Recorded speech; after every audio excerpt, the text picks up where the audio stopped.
Taste the Daily. Tiruppur Muthalaipalayam பகுதியில் மாநகராட்சி நிர்வாகம் குப்பை கொட்டுவதை தடுத்து நிறுத்தக் கோரி ஆட்சியரிடம் அப்பகுதி மக்கள் மனு அளித்துள்ளனர். கைவிடப்பட்ட பாறை குழிக்குள் நாள் ஒன்றுக்கு 800 டன் குப்பைகளை கொட்டுவதால் முதலைப்பாளையம் நல்லூர் பகுதியில் சுற்றுச்சூழல் கடுமையாக பாதிக்கப்பட்டு வருகிறது. குப்பைகளை கொட்டக்கூடாது என அப்பகுதி மக்கள் போராட்டங்களில் ஈடுபட்டாலும் ஸ்டாலின் அரசின் மாநகராட்சி நிர்வாகம் காவல்துறையினர் உதவியுடன் அடக்குமுறையை கையாண்டு குப்பைகளை கொட்டி வருவதாக குற்றம் சாட்டப்படுகிறது.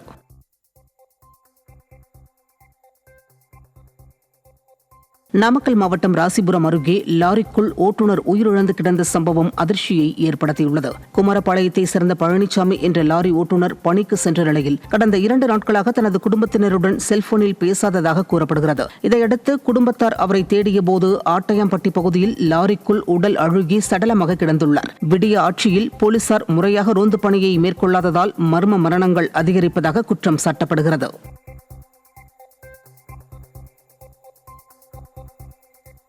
கடலூர் மாவட்டம் பண்ருட்டியிலிருந்து நெல்லிக்குப்பம் செல்லும் அரசு மற்றும் தனியார் பேருந்துகளின் படிக்கட்டுகளில் தொங்கியபடி பொதுமக்கள் பயணிப்பதாக குற்றச்சாட்டு எழுந்துள்ளது.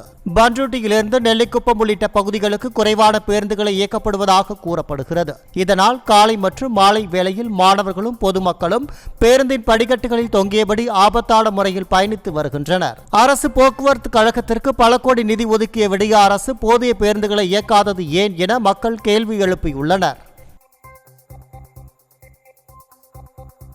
கிருஷ்ணகிரி மாவட்டம் மிட்டப்பள்ளி கிராமத்தில் கழிவுநீர் கால்வாயை தூர்வாராததால் சாலைகளில் கழிவுநீர் தேங்கி சுகாதார சீர்கேடு ஏற்பட்டு வருவதாக அப்பகுதி மக்கள் குற்றம் சாட்டியுள்ளனர். வீடுகளில் இருந்து வெளியேறும் கழிவுநீர் சிறு சிறு கால்வாய்கள் மூலம் வெளியேறி வந்த நிலையில் இந்த கால்வாய்கள் தூர்வாரப்படாததால் தற்போது கழிவுநீர் சாலைகளில் தேங்கி துர்நாற்றம் வீசி வருகிறது. இதுகுறித்து பலமுறை புகார் மனு அளித்தும் ஸ்டாலின் அரசின் அதிகாரிகள் எந்தவித நடவடிக்கையும் எடுக்கவில்லை என அப்பகுதி மக்கள் குற்றம் சாட்டியுள்ளனர். திருவள்ளூர் மாவட்டம் ஊத்துக்கோட்டை பேருந்து நிலையம் மதுப்பிரியர்களின் கூடாரமாக மாறி வருவதாக குற்றச்சாட்டு எழுந்துள்ளது. ஊத்துக்கோட்டை பேருந்து நிலையத்தில் இரவு நேரங்களில் மதுப்பிரியர்கள் மது அருந்துவிட்டு பாட்டில்களை அங்கேயே வீசி செல்வதுடன் பயணிகளை தகாத வார்த்தையில் திட்டுவதாக கூறப்படுகிறது. விடிய அரசின் ஏவல் துறையினர் முறையாக ரோந்து பணிகளை மேற்கொள்ளாததால் மதுப்பிரியர்களின் தொல்லை அதிகரித்துள்ளதாக குற்றம் சாட்டப்படுகிறது. கூட்டுறவுத்துறை பற்றிய புரிதலே இல்லாமல் பெரிய கருப்பன் அமைச்சராக பதவி வகித்து வருவதாக கூட்டுறவு வங்கி ஊழியர் சங்கத்தினர் குற்றம் சாட்டியுள்ளனர். புத்தாண்டு வெகுமதி உள்ளிட்ட 10 அம்ச கோரிக்கைகளை வலியுறுத்தி சென்னையில் கூட்டுறவு வங்கி ஊழியர்கள் சங்கத்தினர் 4 நாள் தொடர் உண்ணாவிரத போராட்டத்தில் ஈடுபட்டுள்ளனர். கூட்டுறவு வங்கி ஊழியர் சங்க தலைமை அலுவலகத்தில் நடைபெற்று வரும் போராட்டத்தின் போது செய்தியாளரிடம் பேசிய அவர்கள் ஒவ்வொரு ஊதிய ஒப்பந்தத்தின் போது வழங்கப்பட வேண்டிய கூடுதல் ஊதிய உயர்வு பெருக்கத்தை ஸ்டாலின் ஆட்சிக்கு வந்ததிலிருந்து நிறுத்திவிட்டதாக குற்றம் சாட்டினர்.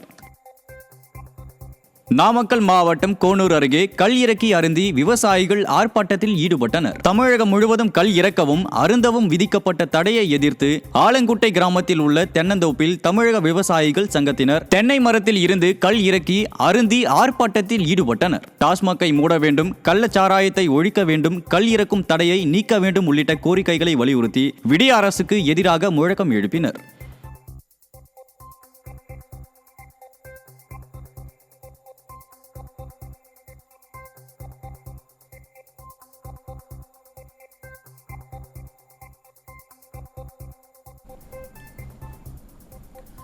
கோவை இருகூர் வழியாக ஏஜி புதூர் செல்லும் தனியார் பேருந்தின் படிக்கட்டுகளில் தொங்கியபடி மாணவர்களும் இளைஞர்களும் பயணிக்கும் அதிர்ச்சி வீடியோ வெளியாகியுள்ளது.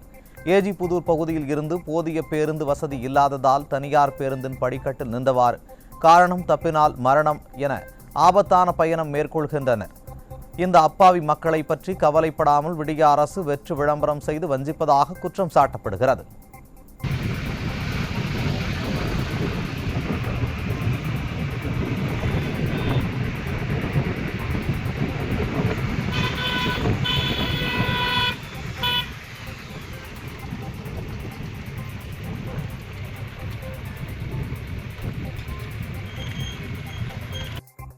கடலூர் மாவட்டம் திட்டக்குடி அருகே ரேஷன் அரிசி கடத்திச் சென்ற வாகனம் விபத்திற்குள்ளானதால் ரேஷன் அரிசி சிக்கியது. திருச்சியை சேர்ந்த நடேசன் என்பவர் விருத்தாச்சலத்திலிருந்து டாடா எஸ் வாகனத்தில் ரேஷன் அரிசியை கடத்திச் சென்றபோது வாகையூர் அருகே டயர் வெடித்து சாலையில் கவிழ்ந்து டாடா எஸ் வாகனம் விபத்திற்குள்ளானது. இதையடுத்து நடேசன் பிடிப்பட்ட நிலையில் ரேஷன் அரிசி சிக்கியது. விடிய அரசின் ஏவல் துறை மெத்தனத்தால் ரேஷன் அரிசி கடத்தல் அதிகரித்துள்ளதாக பொதுமக்கள் குற்றம் சாட்டியுள்ளனர். சேலம் மாவட்டம் ஓமலூர் அருகே மது அருந்தும் போது இரு தரப்பினரிடையே ஏற்பட்ட மோதலில் மது பாட்டிலால் தாக்கியதில் 2 பேர் படுகாயமடைந்தனர். ராகுல் என்பவர் தனது உறவினர் செல்வகுமாருடன் காமலாபுரம் அரசு டாஸ்மாகிற்கு சென்று மது அருந்திக் கொண்டிருந்துள்ளார். அப்போது விக்னேஷ் என்பவருக்கும் ராகுல் தரப்பிற்கும் இடையே வாக்குவாதம் ஏற்பட்டு கைகலப்பானதாக கூறப்படுகிறது.